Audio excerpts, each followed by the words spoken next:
สวัสดีครับยินดีต้อนรับทุกท่านเข้าสู่ช่อง Inspire Station สถานีเติมพลังชีวิตจุดเริ่มต้นของการเปลี่ยนแปลงแหล่งรวมแรงบันดาลใจให้คุณในทุกๆวัน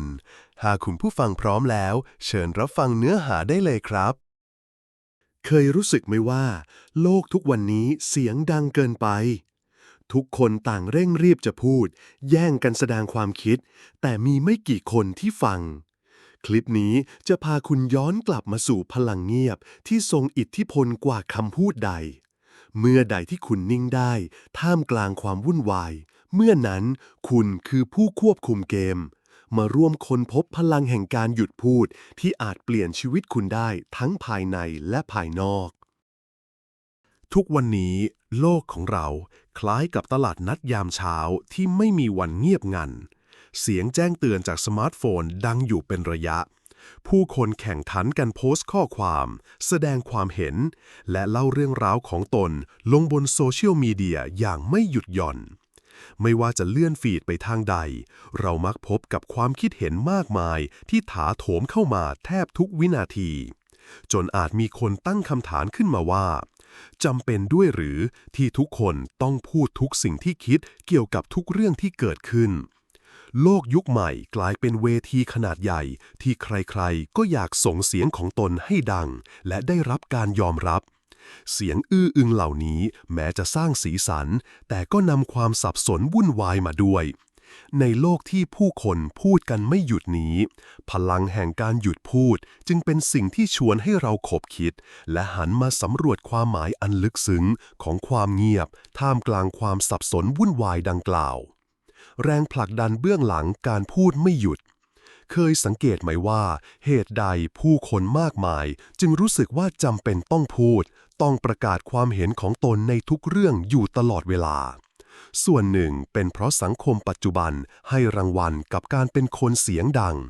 คนที่พูดเก่งกล้าแสดงออกมักได้รับความสนใจและคำชื่นชมมากกว่าคนที่เลือกนิ่งเงียบด้วยเหตุนี้หลายคนจึงเชื่อว่าฉันต้องพูดต้องแสดงตัวตนผ่านคำพูดการนิ่งเงียบถูกมองว่าความด้อยหรือเป็นการไม่มีตัวตนในสังคมไปเสียทั้งที่ความจริงแล้วการพูดมากมิได้แปลว่าเราจะสื่อสารได้ดีเสมอไปตรงกันข้ามคำพูดที่มากเกินพอดีอาจบดบังสาระที่แท้จริงและบางครั้งคำพูดที่พรั่งพรูโดยไม่ทันยั้งคิดก็ก่อให้เกิดความเสียหายมากมายลองย้อนมองประสบการณ์ของเราเองชั่วชีวิตหนึ่งเราเคยเสียใจบ้างไหมกับคำพูดที่หลุดปากออกไปโดยไม่ทันยั้งใจหลายครั้งคำพูดที่พูดไป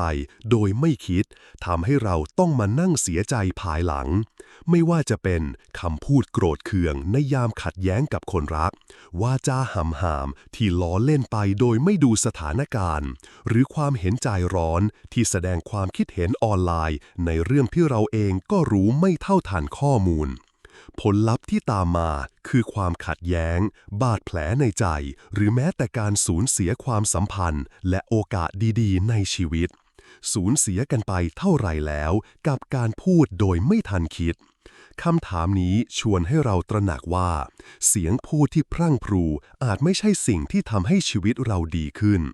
หากกลับกันความเงียบและความสุขุมต่างหากที่อาจมีพลังมากกว่าอย่างที่เราคาดไม่ถึงพูดน้อยได้มากพลังของความเงียบในขณะที่หลายคนเชื่อว่าการพูดมากคือหนทางสู่ความสำเร็จแต่มีบุคคลไม่น้อยที่พิสูจน์สิ่งตรงกันข้ามให้เห็นในโลกแห่งความจริงผู้คนที่พูดน้อยได้มากนั้นมีอยู่จริงและหลายคนกลายเป็นผู้ประสบความสำเร็จที่ยิ่งใหญ่พวกเขารู้จักใช้ความเงียบเป็นอำนาจในการครอบครองสถานการณ์และความน่าเชื่อถือ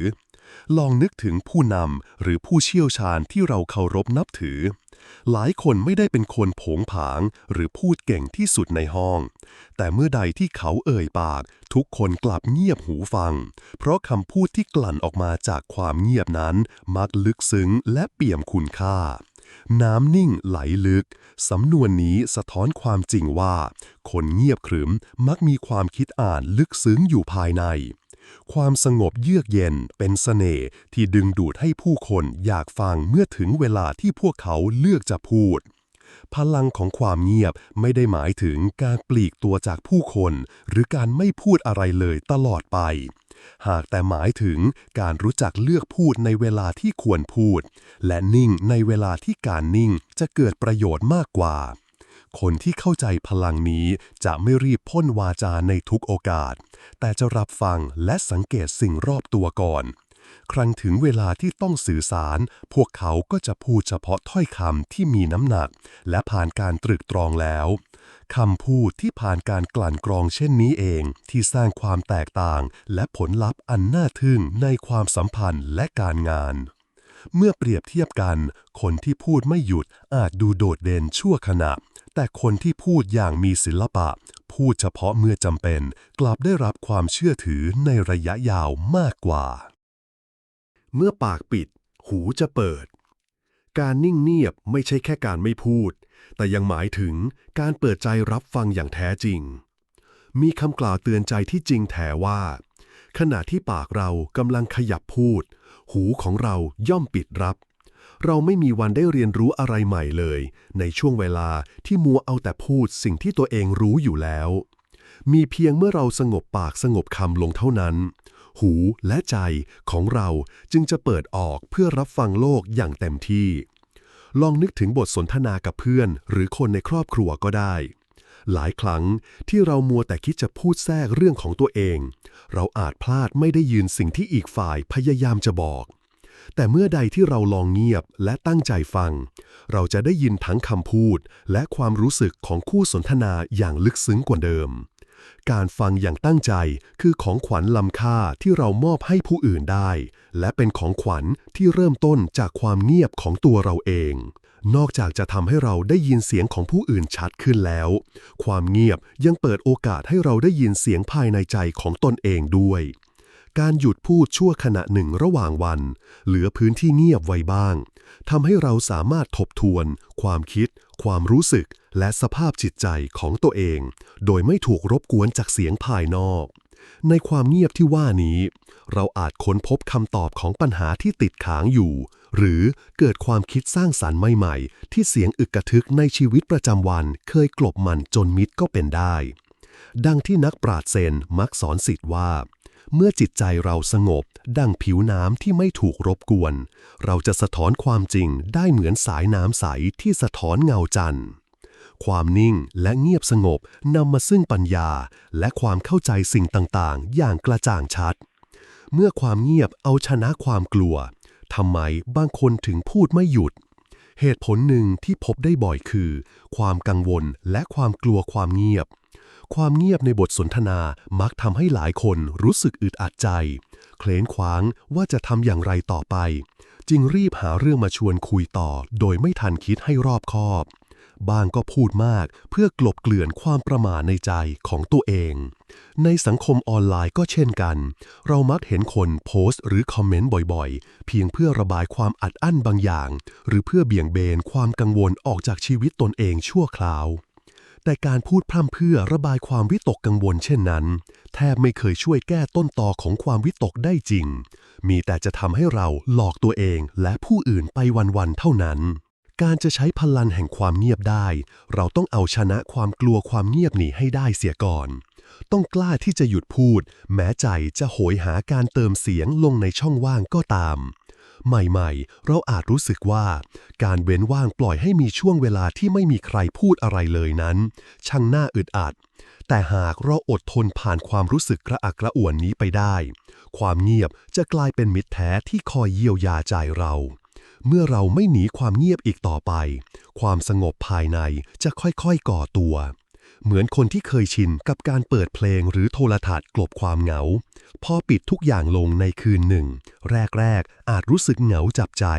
แต่หากทำบ่อยเข้าใจเราจะคุ้นเคยและกลับชอบความเงียบสงัดของยามค่ำคืนเสียงจิ้งหรีดลมโชยแทนที่เสียงเครื่องจักรเหล่านั้นความเงียบไม่ได้น่ากลัวอย่างที่คิดหากเราเปิดใจยอมรับมันมีผู้เปรียบเทียบการฝึกนิ่งเงียบเป็นเหมือนการฝึกโยคะหรือการทำสมาธิเราอาจเริ่มต้นจากขั้นง่ายๆก่อนเช่น การหยุดพูดวันละเล็กละน้อย เลือกงดเว้นการพูดไม่จำเป็น ลดการคอมเมนต์โต้ตอบที่ไม่เกิดประโยชน์บนโลกออนไลน์ หรือกำหนดเวลาสักช่วงหนึ่งของวัน เป็นช่วงเวลาแห่งความเงียบสำหรับตัวเอง ในช่วงเวลานั้นให้ปิดโทรศัพท์หรือปิดแจ้งเตือนต่างๆ แล้วใช้ชีวิตอยู่กับตัวเองเงียบๆ ไม่ว่าจะเป็นการนั่งสงบ หายใจลึกๆ ฝึกสติ หรือเดินเล่นคนเดียวโดยไม่ต้องฟังเพลงไปด้วย การฝึกเช่นนี้จะค่อยๆช่วยให้จิตใจเราคุ้นชินกับความเงียบและความสงบ ไม่กระวนกระวายเมื่อไม่ได้พูดหรือไม่ได้เสพสื่อ ใช้ความเงียบเหมือนเป็นการชาร์จพลัง เมื่อครบเวลาจึงค่อยกลับสู่โลกแห่งการสนทนาและเสียงดังตามเดิม ด้วยจิตใจที่เป็นระเบียบกว่าเดิม พลังแห่งการหยุดพูดในยุคโซเชียลมีเดีย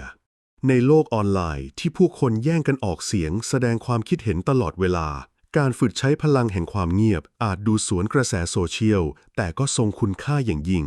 ยกตัวอย่างสถานการณ์บนโซเชียลมีเดียยุคปัจจุบันเมื่อมีข่าวร้อนหรือกระแสใดกระหึ่มขึ้นมาเราจะเห็นผู้คนมากมายต่างรีบกระโดดเข้าไปวิพากษ์วิจารณ์บางก็แชร์ข้อมูลต่อโดยยังไม่ทันตรวจสอบความจริงด้วยซ้ำความเห็นนับร้อยนับพันหลั่งไหลในไม่กี่นาทีเกิดเป็นสงครามน้ำลายออนไลน์ที่ดุเดือดทว่าสุดท้ายเมื่อเวลาผ่านไปปรากฏว่าข่าวนั้นอาจไม่เป็นความจริงหรือเรื่องราวมีรายละเอียดซับซ้อนกว่าที่คิดคนที่เผลอพูดหรือเขียนอะไรไปโดยไม่ยั้งใจจึงต้องลบโพสต์หรือไม่ก็เกิดความอับอายที่ตัวเองพลั้งไปแล้วแต่สำหรับบางคนที่เลือกหยุดพูดในช่วงต้นเลือกที่จะนิ่งแล้วรอจนกว่าจะเข้าใจสถานการณ์จริงพวกเขากลับไม่ได้รับผลกระทบจากความวุ่นวายครั้งนั้นเลยแถมยังรักษาความสงบของจิตใจตนเองไว้ได้ครบถ้วนไม่ต้องกังวลว่าจะมีใครมาตอบโต้หรือโจมตีเพราะพวกเขาไม่ได้ก้าวลงไปในสนามความขัดแย้งตั้งแต่แรกการรู้จักเงียบในโลกโซเชียลจึงเป็นเสมือนโล่ป้องกันใจไม่ให้เราถูกลูกหลงจากดราม่าต่างๆบางครั้งการไม่ตอบโต้หรือนิ่งเฉยเสียบ้างเมื่อเผชิญความเห็นที่ไม่ตรงใจก็ช่วยให้เรื่องราวจบลงเร็วขึ้นผู้อื่นอาจลองยั่วยุเราด้วยวาจาแต่ไม่ได้รับแรงโต้ตอบใดๆสุดท้ายไฟก็จะมอดลงเองนิ่งสงบสยบความเคลื่อนไหวประโยคนี้ใช้ได้ดีทั้งในโลกจริงและโลกออนไลน์ความนิ่งเฉยอย่างมีสติไม่ใช่การยอมแพ้แต่คือการแสดงออกอย่างหนึ่งว่าเราเหนือยิ่งกว่าสถานการณ์หยุมหยิมเหล่านั้นเราเลือกความสงบสุขของจิตใจมากกว่าจะเอาชนะกันด้วยวาทกรรมที่ไม่มีวันสิ้นสุดแน่นอนว่าการจะทำเช่นนี้ได้เราอาจต้องอาศัยวินัยและความกล้าเพราะในโลกออนไลน์นั้นเสียงส่วนใหญ่เชียร์ให้เราต้องพูดอะไรออกมาบ้างอยู่เสมอการสวนกระแสโดยการสงบปากสงบคำจึงเหมือนการยืนหยัดในหลักการของตนเองเราต้องกล้าเผชิญความคิดในใจที่ว่าถ้าเราไม่พูดเราจะดูอ่อนแอหรือเปล่าคนอื่นจะคิดยังไงแต่จงจำไว้ว่าสิ่งสำคัญไม่ใช่การเอาชนะความคิดผู้อื่นหากคือการเอาชนะใจตนเองต่างหากการเลือกความเงียบในที่ที่เต็มไปด้วยเสียงเอะอะคือการประกาศอิสรภาพทางใจรูปแบบหนึ่งมันบอกกับตัวเราว่าเราไม่จำเป็นต้องวิ่งตามทุกกระแสไม่จำเป็นต้องพูดทุกครั้งที่มีที่ว่างให้พูดการนิ่งได้คือการชนะใจตัวเองขั้นสูงอย่างหนึ่งผลดีของการหยุดพูดเมื่อเราฝึกใช้พลังแห่งการหยุดพูดจนเชี่ยวชาญเราจะพบข้อดีมากมายที่ตามมาอย่างไม่น่าเชื่อประการแรกคือความสงบและสุขภายในใจที่เพิ่มขึ้นอย่างชัดเจนเมื่อเราต้องแบกรับภาระที่จะต้องโต้ตอบทุกเรื่องหรือเติมทุกความเงียบด้วยคำพูดจิตใจเราจะผ่อนคลายขึ้นเราสามารถนั่งฟังผู้อื่นหรือฟังเสียงลมหายใจของตนเองโดยไม่รู้สึกเร่งร้อนผลคือระดับความเครียดและความวิตกกังวลจะลดลงตามไปด้วยมีงานวิจัยด้านประสาทวิทยาหลายชิ้นพบว่าการอยู่ในสภาพแวดล้อมที่เงียบช่วยลดฮอร์โมนความเครียดและส่งเสริมการทำงานของสมองบานการศึกษาชี้ว่าความเงียบวันละเพียง 2-3 ชั่วโมงสามารถกระตุ้นการสร้างเซลล์สมองใหม่ในส่วนที่เกี่ยวข้องกับความจำและอารมณ์ได้ด้วยนี่อาจอธิบายว่าทำไมหลายคนรู้สึกปลอดโปร่งและมีสมาธิมากขึ้นหลังจากได้ใช้เวลาอยู่เงียบๆกับตัวเองผลดีประการต่อมาคือความสัมพันธ์กับผู้อื่นที่กลมกลืนขึ้น ดังที่กล่าวไปว่าการฟังคือของขวัญอย่างหนึ่งที่เรามอบให้คนรอบข้างเมื่อเราฟังมากขึ้นพูดน้อยลงเราจะเข้าใจผู้อื่นได้ลึกซึ้งขึ้นความขัดแย้งก็มักจะลดลงเพราะหลายปัญหาในชีวิตเกิดจากที่ต่างฝ่ายต่างไม่ได้ฟังกันจริงๆการนิ่งฟังอย่างตั้งใจช่วยให้เราจับความรู้สึกและความต้องการที่แท้จริงของอีกฝ่ายได้เช่นในครอบครัวที่สมาชิกทุกคนฝึกฟังกันมากขึ้นจะเกิดความเห็นอกเห็นใจเข้าใจกันมากขึ้นลดการทะเลาะเบาะแหวนที่ไม่จำเป็นหรือในการทำงานเจ้านายที่ฟังความคิดเห็นของทีมงานก่อนตัดสินใจยอมได้รับความเคารพรักจากลูกน้องและการตัดสินใจที่ออกมาก็รอบครอบคลุมกว่าเดิมทีมงานรู้สึกมีส่วนร่วมและไว้วางใจเจ้านายขณะเดียวกันเจ้านายเองก็สามารถสื่อสารความคิดของตนอย่างได้ผลเมื่อถึงเวลาที่ต้องพูดจริงๆเพราะลูกน้องรู้ว่าเขาไม่พูดพร่ำเพรื่อไม่อคติและเปิดใจรับฟังนั่นคือบรรยากาศความร่วมมือที่เกิดจากพลังของความเงียบและการฟังเป็นหลักนอกจากนี้ความเงียบยังช่วยขัดเกลาบุคลิกภาพเราให้ดูสุขุมลุ่มลึกขึ้นคนที่พูดน้อยและฟังมากมักถูกมองว่าเป็นคนใจเย็นมีวุฒิภาวะในทางตรงกันข้ามคนที่พูดไม่หยุดอาจถูกมองว่าใจร้อนหรือบางครั้งดูไม่น่าเชื่อถือเพราะเขาไม่ปล่อยให้มีช่องว่างให้ตรึกตรองเลยดังคำโบราณที่ว่าพูดไปสองพายเบี้ยนิ่งเสียตำลึงทองการพูดพล่อยๆอาจมีค่าน้อยนิดเมื่อเทียบกับการนิ่งที่ทรงคุณค่าเหมือนตำลึงทองความนิ่งขรึมทำให้เราดูเป็นผู้ใหญ่และน่าเกรงใจคนอื่นจะรู้สึกว่าเมื่อไหร่ที่เราพูดสิ่งนั้นต้องสำคัญจริงๆเราจึงเลือกจะพูดออกมาจุดนี้เป็นประโยชน์ทางอ้อมที่เสริมสร้างภาพลักษณ์ความน่าเชื่อถือของตัวเราข้อควรระวังความเงียบที่ไม่ถูกที่แม้ความเงียบจะมีพลังและข้อดีมากมายแต่ก็มิใช่ว่าเราควรเงียบตลอดเวลาโดยไม่พิจารณาให้เหมาะสมสิ่งสำคัญคือต้องเข้าใจบริบทและรู้กาลเทศะว่าเมื่อใดควรพูดและเมื่อใดควรนิ่งความเงียบที่ไม่ถูกที่ถูกเวลาอาจก่อผลเสียได้เช่นกันยกตัวอย่างเช่นหากเราเงียบในยามที่จำเป็นต้องพูดเพื่อปกป้องใครบางคนหรือปกป้องความถูกต้องความเงียบนั้นอาจถูกตีความว่าเราเพิกเฉยหรือยอมรับสิ่งที่เกิดขึ้นทั้งที่ความจริงเราไม่ได้เห็นด้วยเลยอีกตัวอย่างหนึ่งคือในความสัมพันธ์ใกล้ชิดหากเราเอาแต่เงียบไม่ยอมสื่อสารความรู้สึกของตนเองให้คนรักหรือคนในครอบครัวรับรู้เลยปัญหาที่มีอยู่ก็จะไม่ได้รับการแก้ไขหรือคลี่คลายความเงียบจึงไม่ควรถูกใช้เป็นข้ออ้างในการหลบหนีการเผชิญหน้าปัญหา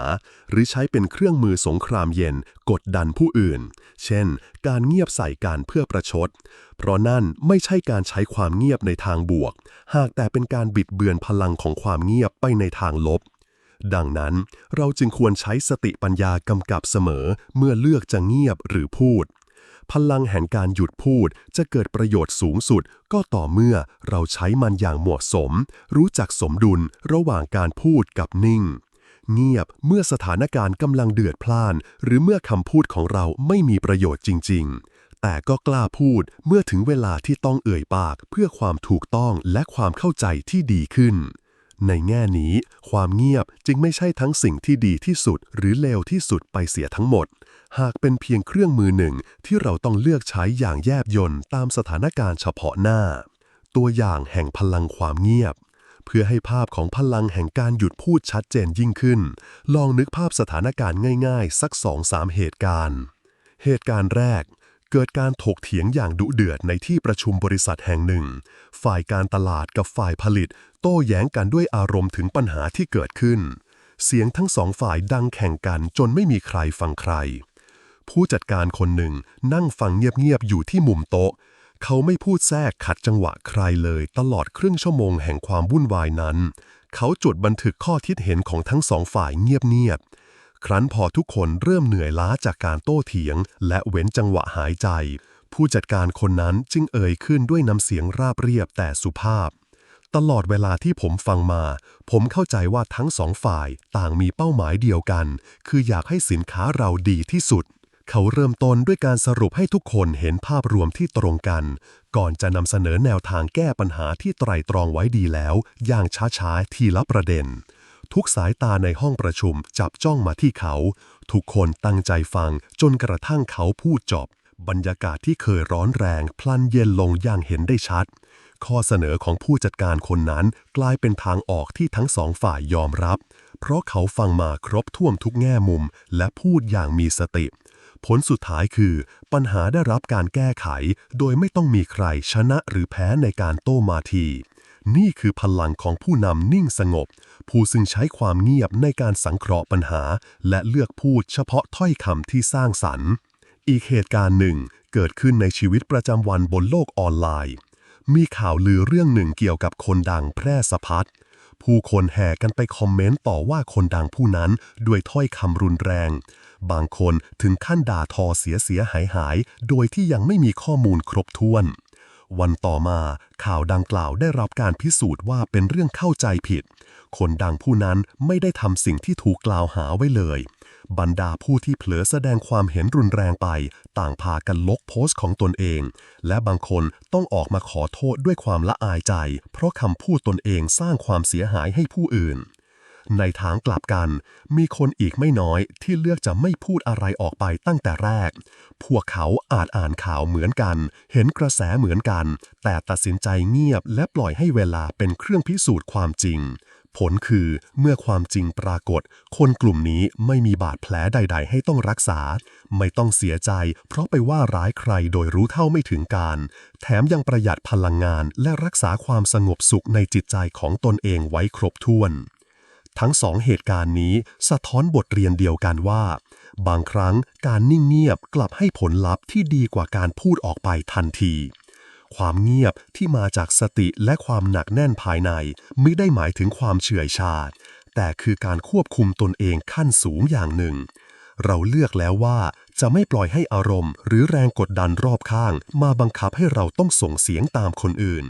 การหยุดพูดจึงกลายเป็นการกระทำเชิงรุกที่ส่งพลังไม่ใช่การกระทำเชิงรับดังที่หลายคนเข้าใจความเงียบสามารถเปลี่ยนทิศทางสถานการณ์จากลบเป็นบวกได้สามารถยุติความขัดแย้งและสามารถป้องกันปัญหาไม่ให้บานปลายทั้งหมดนี้เกิดขึ้นได้เพียงเพราะเราพูดน้อยลงหน่อยบทสรุปเสียงที่ดังกว่าเสียงพูดโลกใบนี้อาจไม่มีวันสงบเงียบอย่างสมบูรณ์เพราะธรรมชาติของมนุษย์ยังคงต้องการสื่อสารแลกเปลี่ยนกันอยู่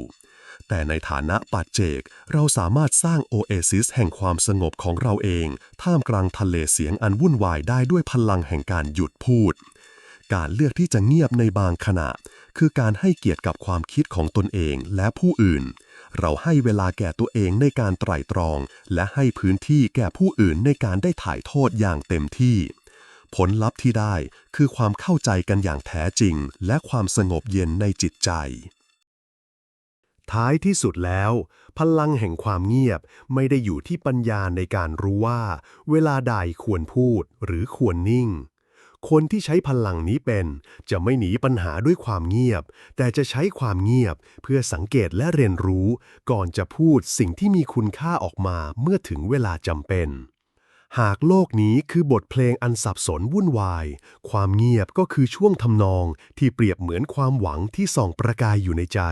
ที่จะช่วยให้อรรถรสของบทเพลงนั้นสมบูรณ์และลึกซึ้งยิ่งขึ้นเราแต่ละคนสามารถเป็นผู้ควบคุมจังหวะชีวิตตัวเองเลือกหยุดเพื่อฟังเสียงรอบข้างและเสียมหัวใจตนเองบ้างไม่ต้องเร่งรัวถ้อยคำตลอดเวลาจนชีวิตไร้ช่องว่างหายใจเมื่อเข้าใจและนำพลังแห่งการหยุดพูดมาใช้ในชีวิตเราจะพบว่าความสงบสุขไม่ใช่สิ่งที่ต้องไขว่คว้าจากภายนอกแต่งอกงามขึ้นจากภายในใจของเราเองความเงียบสอนให้เรารู้จักถ่อมตนเปิดรับและใส่ใจมันทำให้เราเห็นแก่นแท้ของชีวิตว่าสิ่งสำคัญบางอย่างไม่อาจได้ยินด้วยหูหากต้องฟังด้วยใจที่สงบนิ่ง เสียงปรบมือชื่นชมจากผู้คนอาจไม่ดังก้องเท่าเสียงกระซิบแห่งปัญญาที่เราพบในความเงียบนั้น และเมื่อใดที่เรากลายเป็นนายของคำพูดสามารถพูดหรือไม่พูดได้ตามที่ใจและปัญญาเห็นสมควร เมื่อนั้นเราก็จะค้นพบหนทางดำเนินชีวิตบนวิถีแห่งความสงบสุขอย่างแท้จริงท่ามกลางโลกที่อึกทึกเรายังคงพบความร่มเย็นในใจได้ด้วยอานุภาพเรียบง่ายแต่แสนยิ่งใหญ่ของความเงียบงันที่เรากล้าจะโอบกอดมันไว้ในชีวิตประจำวันของเราสุดท้ายนี้หากคุณผู้ฟังทุกท่านชอบเนื้อหาดีๆแบบนี้รบกวนคุณผู้ฟังทุกท่านช่วยกดไลค์กดแชร์กดติดตามช่อง Inspire Station เพื่อเป็นกำลังใจให้กับทีมงานของพวกเราทุกท่านด้วยนะครับสำหรับวันนี้ขอบคุณและสวัสดีครับ